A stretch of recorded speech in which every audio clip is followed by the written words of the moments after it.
Taking a look at the metals markets today, I want to focus on gold. Gold had another decent move today. We continue to see the volatility play out in the space.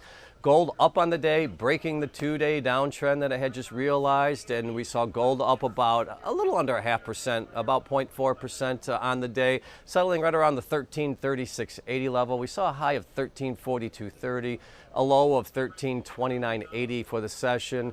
Now I can tell you that we did see that volatility within intraday in the session, and earlier this morning is when we saw gold actually on the peak, and that was due to at least the expectations or the understanding are that it was due to some of the administration tone as far as the U.S. Indicating that they're holding up the China negotiations based on some points that I feel are very important to try to get through, and that is when we saw gold actually rally. Then we saw gold give up some ground later in the day as we saw some of the news items flowing out. We saw the equity markets gyrate around, and we saw gold reacting to that. Initially, equity markets were lower. We did see them get back to unchanged briefly, and that's when gold kind of hit the low.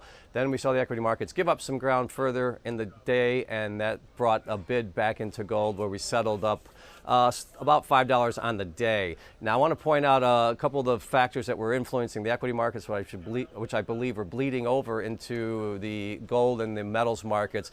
And that's the data that came out this morning. We saw CPI come out this morning lower than expected. That follows on yesterday's PPI numbers, which were lower than expected. So that, in theory, would put the Fed continually in play as when you look at how they might move. Not so much in the June meeting next week, but definitely the market's anticipating a rate cut in July. And if that happens, apparently, I mean, the way that the gold market's reacting to this narrative, that the gold markets are liking the idea that the Fed's going to cut, that's going to possibly deflate the dollar, that's going to create a bid under gold. And also we're seeing gold being used as a safe haven ultimately because of some of the dynamics between the U.S. and China. And then if we take it out to that macro view as well, I think that you're seeing the global markets impacting the gold space as well. And you're seeing a dollar that's a little bit weaker. It's been in a downtrend. We saw some moderation today, holding just below 97,